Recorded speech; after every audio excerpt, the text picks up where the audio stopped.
அனைவருக்கும் வணக்கம். எல்லோரும் எப்படி இருக்கீங்க? நல்லா இருக்கீங்களா? முப்பந்தல் இசக்கியம்மன் கோவில் வந்தோம். தோவாளையில் வரும்போதே பூ வாங்கிட்டு வந்தோம் இல்லையா, ஏற்கனவே வீடியோ போட்டிருந்தேன் இல்லையா, அந்த வீடியோவில் ஒரு முழம் 40 ரூபான்னு சொல்லியிருப்பேன். 40 ரூபா கிட்டத்தட்ட 100 ரூபாய்க்கு வாங்கினோம். சரி, இனி நேரம் ஆயிடுச்சு, நம்ம கிளம்பலாம் அப்படின்னு சொல்லிட்டு காரில் வச்சே இன்றைக்கி நாங்கள் பரப்பிட்டு அதுலேயே நாங்கள் கிளம்பிட்டோம். பாருங்கள், பூ ஆனால் சூப்பராக இருந்துச்சு. இது மல்லிகைப்பூ சீசன் நினைக்கிறேன். பூவெல்லாம் ரொம்ப பெரிய பூவாக மொட்டு பூவாட்டு தான் இருந்துச்சு. பார்க்குறக்கு ரொம்ப அழகாக இருந்துச்சு. இந்த மாதிரிலாம் பூ எப்போவுமே எங்களுக்கு கிடைக்காது. எப்போ கிடைக்கும்போது வாங்கி வச்சுக்குவோம்.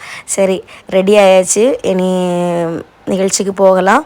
நம்மளுடைய நிகழ்ச்சி முடிஞ்சு சரி, இந்த இடத்துலேருந்து எல்லாருமே ஃபோட்டோ எடுத்துகிட்டு இருந்தாங்க. ஃபேமிலி ஃபோட்டோ எடுக்கிறவங்களா இருந்தாலும் சரி, தனியாக ஃபோட்டோ எடுக்கிறவங்களா இருந்தாலும் எடுத்துகிட்டு இருந்தாங்க. சரி, அப்போ நம்மளும் எடுக்கலாம். இனி கொஞ்ச நேரம் சும்மா தானே இருக்கோம், சரி அப்படியே சுற்றி பார்க்கலாம்னு சொல்லி அப்படியே ஃபோட்டோ எடுத்துகிட்டு கோயில் சாப்பாடு 3 கூட்டு, குழம்பு, அப்புறமா பாயசத்தோடு நல்லா சாப்பிட்டாச்சு. சரி, வெளியே வரும்போது கொய்யாக்காயெல்லாம் வச்சுருந்தாங்க. இந்த கொய்யாக்காய், மாங்காய் அதெல்லாம் வச்சுருந்தாங்க. அப்போ இங்கே ஏற்கனவே இருக்க கொய்யாக்காய் வாங்கியிருந்தேன். ரொம்ப நல்லா இருந்துச்சு, சூப்பராக இருந்துச்சு. கிலோ 60 ரூபா தான். ஆனால் கொய்யாக்காய் அழகாக இருந்துச்சு.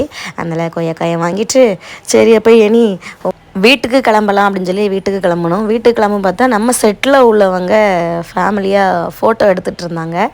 அதில் சரி பார்த்தேன், சரி நம்மளும் அவங்களே ஃபோட்டோ எடுத்துக்கலாம் அப்படின்னு சொல்லிட்டு அவங்களே ஒரு ஃபோட்டோ எடுத்துக்கிட்டேன். அப்படியே ஃபோட்டோ எடுத்துக்கிட்டு அப்படியே சுற்றி பார்க்கும்போது நம்ம பக்கத்தில் யாருன்னா நம்ம சொந்தக்காரங்க நம்ம வீட்டில் நம்ம ஊரில் இருந்து முப்பந்தல் வரைக்கும் வந்திருக்காங்க. சரி, அவங்கக்கிட்ட பேசாமல் முடியுமா? அப்படியே அவங்கள்ட்டையும் பேசிட்டு கொஞ்ச நேரம் அவங்க கூடயும் சிரித்து அப்படியே நல்லா ஜாலியாக பேசிவிட்டு அப்புறமா அவங்களே டைட்டு பஸ் வந்துருச்சு, நான் போகிறேன் அப்படின்னு சொல்லி போயிட்டாங்க. சரி, அவங்களுக்கும் பாய் காமிச்சிக்கிட்டு இனி நம்மளே இதில் இன்னும் ஒரு ஃபோட்டோ எடுக்கலாமே, இது வரைக்கும் நம்ம ஃபேமிலி ஜோடியாக ஃபோட்டோ எடுக்கட்டா எப்படி அப்படின்னு நாங்களும் அதனால் முத்துலட்சுமி கையில் செல்லை கொடுத்துட்டு நாங்களும் ஃபோட்டோ எடுத்தோம். எப்படி நேரம் போச்சுனே தெரியல.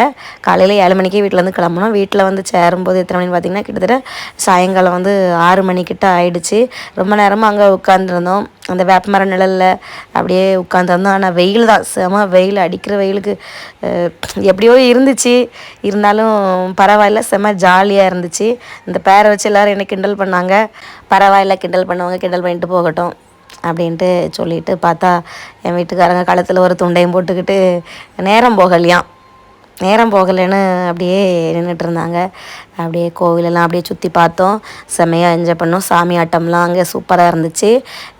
கிட்டத்தட்ட சாப்பிடும்போதே 3 மணிக்கிட்டலாம் ஆகிட்டு சாப்பிட்டுக்கிட்டு நாங்களும் சரி அப்படியே வீடு திரும்பியாச்சு. பாய்.